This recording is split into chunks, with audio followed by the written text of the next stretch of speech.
तो हेलो साथियों, एक बार फिर से आप सबका स्वागत है कंपटीशन चैनल में। और आज की जो क्लास होगी ये होने वाली है रिलेटिव प्रोनाउन के बारे में। इस क्लास में हम लोग डिस्कस करेंगे कि रिलेटिव प्रोनाउन कितने होते हैं और इनका यूज कैसे होता है। ज़्यादातर क्वेश्चन यहीं से बनते हैं। उससे पहले हम लोग जान लेते हैं कि रिलेटिव प्रोनाउन होते क्या हैं। बिल्कुल फोकस के साथ क्लास में जुड़ जाना है और नोट, कॉपी, पेन जो भी है लेकर बैठना है साथ में। रिलेटिव प्रोनाउन होता क्या है? रिलेटिव प्रोनाउन मतलब होता है रिलेशन से बना है, जैसे संबंध। क्या बोल सकते हैं? संबंध।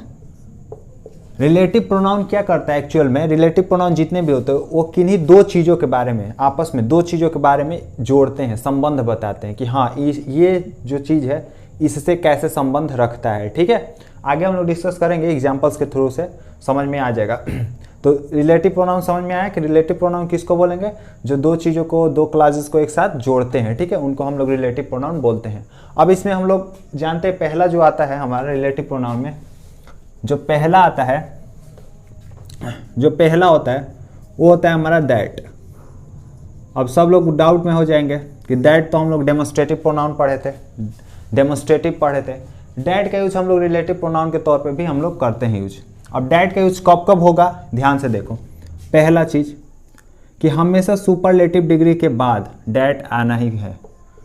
सुपरलेटिव डिग्री जहां भी आएगा वहां पे दैट आएगा। एग्जाम्पल से हम लोग समझ जाएंगे कि सुपरलेटिव डिग्री भी क्या होता है। ठीक है, आगे तो हम पढ़ने ही वाले हैं। सेकेंड नंबर जो है the same. The same plus the same के बाद अगर कोई नाउन आता है तो इसके बाद क्या आएगा? दैट आएगा ही। ठीक है, दो यूज। पहला यूज कि जहां पे सुपरलेटिव डिग्री आएगा उसके बाद दैट यूज करेंगे। ठीक है, दूसरा जहां पे द सेम के बाद नाउन आएगा, नाउन, तो उसके बाद दैट आना फिक्स है। जो तीसरा है, मोस्ट इंपॉर्टेंट पॉइंट, जो तीसरा है वो होता है only. Only, everything, everything, few, ऐसे सब वर्ड्स होते हैं। फ्यू, लिटिल, लिटिल, और क्या हो जाएगा? जैसे few, nothing, everything, nothing, nothing, और हो जाएंगे। इतना सब होते हैं। ओनली, एवरीथिंग, फ्यू, लिटिल, अभी और सारे ऐसे वर्ड्स आते हैं। इनके साथ जो है, ये जब भी आएंगे तो इनके साथ क्या आएगा? दैट आएगा। मतलब ये जहां पे आएंगे वहां पे यूज होगा हमारा दैट। ठीक है, तो ये तीनों पॉइंट याद रखना है। दैट का यूज कब कब होता है? एक सुपरलेटिव डिग्री में, द सेम प्लस नाउन, उसके बाद दैट आना फिक्स है। उसके बाद ओनली, एवरीथिंग, फ्यू, लिटिल और किस सेंटेंस में आते हैं तो उसमें भी दैट आना फिक्स है। ठीक है, ध्यान से एक एग्जांपल्स देखते हैं। पहले हम लोग एक एग्जांपल से यहां पे ले लेते हैं। He is the best player. He is the best player. ठीक है, यहां पे दैट या which भी हम लोग आगे पढ़ेंगे which का यूज कब करते हैं, बट ऐसे ही क्वेश्चन बना रहा हूं मैं।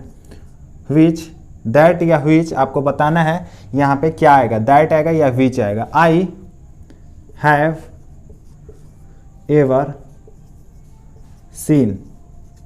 ध्यान से देखो यहाँ पे, he is the best player, that या which I have ever seen। इसमें क्या देखा जा रहा है कि यहाँ पे दैट यूज होगा या विच यूज होगा। तो विच का यूज तो हम लोग पढ़े नहीं है, बट दैट का तो पढ़ लिए हम लोग। देखो ध्यान से यहाँ पे क्या आ रहा है, इसमें बताया जा रहा है ना, ये क्या काम करेगा? दैट क्या काम करेगा? जोड़ने का काम करेगा। He is the best player और आई हैव एवर सीन, दो क्लासेस है, दोनों को जोड़ने का काम करेगा। ठीक है, तो यहाँ पे जो दैट आ रहा है, देखो क्यों आएगा दैट। यहाँ पे क्या बोल रहा है? He is the best player. क्या बोला जा रहा है? The best. अब बेस्ट क्या होता है? सुपरलेटिव डिग्री होता है, सबको पता है, गुड का, गुड, बेटर, बेस्ट। ठीक है, तो जब बेस्ट आ रहा है तो यहाँ पे क्या आना चाहिए? दैट आना चाहिए। तो हमारा विच क्या हो जाएगा? रिमूव हो जाएगा। ठीक है, क्या आ जाएगा? दैट आ जाएगा। इसी तरह से यूज करते हैं। ओके, एक और एग्जांपल्स ले लेते हैं, द सेम वाला। इसके बाद एक और एग्जांपल्स ले लेते हैं हम लोग द सेम का। जैसे दिस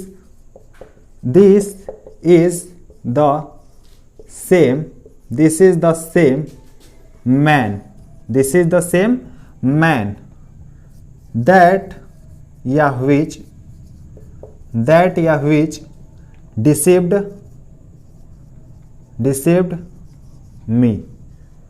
ठीक है, आपको बताना है this is the same man, that होगा या विच होगा, डिसीव्ड मी। अब डिसीव्ड मी एक हो गया क्लास और this is the same man हो गया। ठीक है, दो चीजों को जोड़ने का काम करेगा, इसी को तो बोलते हैं रिलेटिव प्रोनाउन।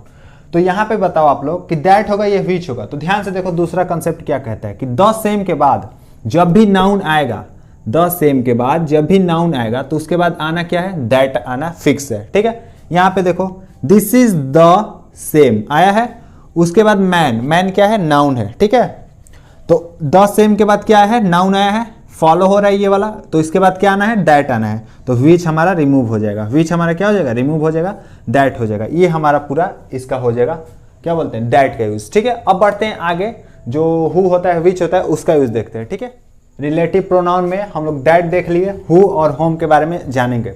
ध्यान से देखो, हु और होम में ज्यादा फर्क नहीं है, बस इतना है कि हु क्या होता है, सब्जेक्टिव केस होता है।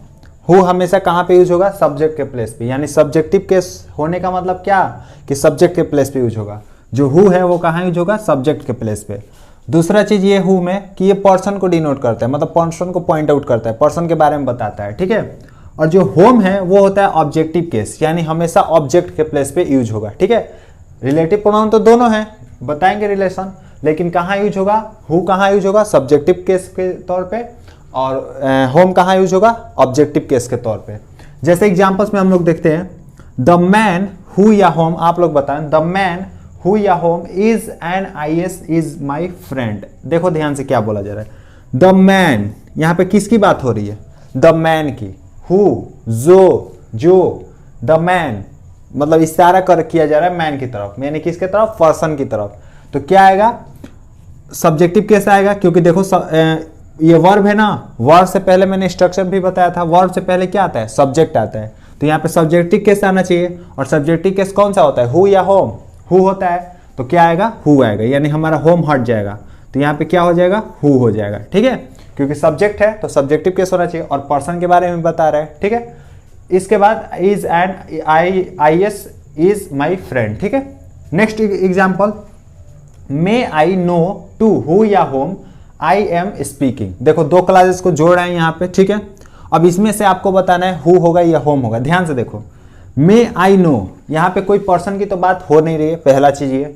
दूसरा चीज कि वर्ब के बाद ही क्या आता है, ऑब्जेक्ट आता है, वर्ब से पहले क्या आता है, सब्जेक्ट आता है। ठीक है, तो वर्ब के बाद ऑब्जेक्टिव केस आना चाहिए। तो देखो आई नो, आई सब्जेक्ट हो गया, नो वर्ब हो गया। ठीक है, टू क्या हो जाएगा, हु या होम। अब वर्ब के बाद क्या आता है, ऑब्जेक्टिव केस ही, तो इस दोनों में से ऑब्जेक्टिव केस कौन सा है, होम है, तो यहाँ पे क्या हो जाएगा हमारा आंसर, होम।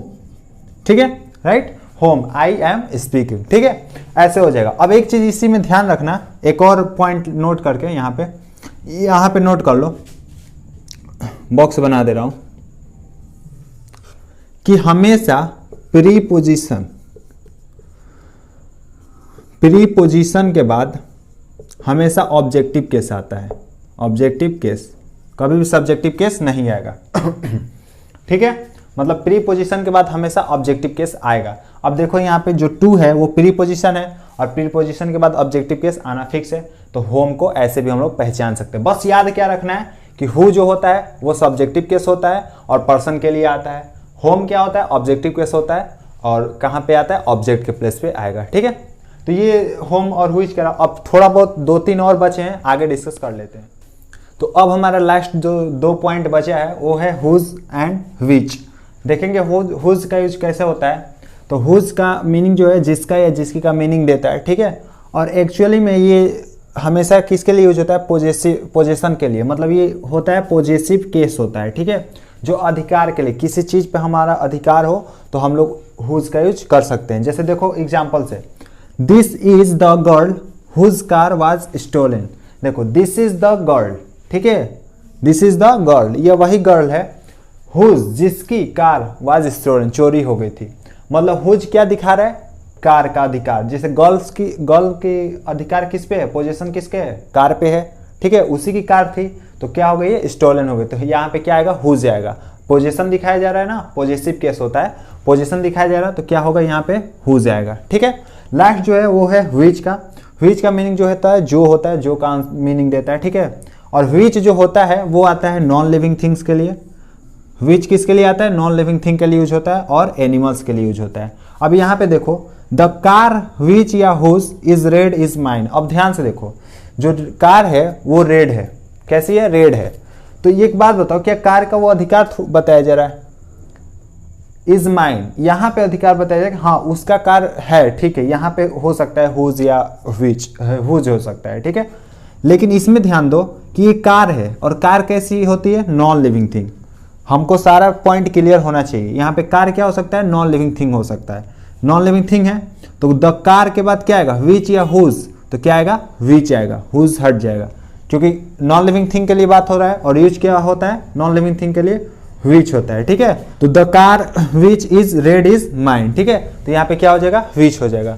इस तरह से हमारा पूरा जो प्रोनाउन का टाइप्स है और प्रोनाउन है सब कुछ क्लियर होता है इस क्लास में। और ये लास्ट ही पार्ट था, इसमें पूरा क्लियर हो गया। अगर इसमें से कोई भी प्रोनाउन में या नाउन में कहीं भी डाउट हुआ हो तो कमेंट में ज़रूर बता देना। और साथ में टेलीग्राम से ज्वाइन हो जाओ।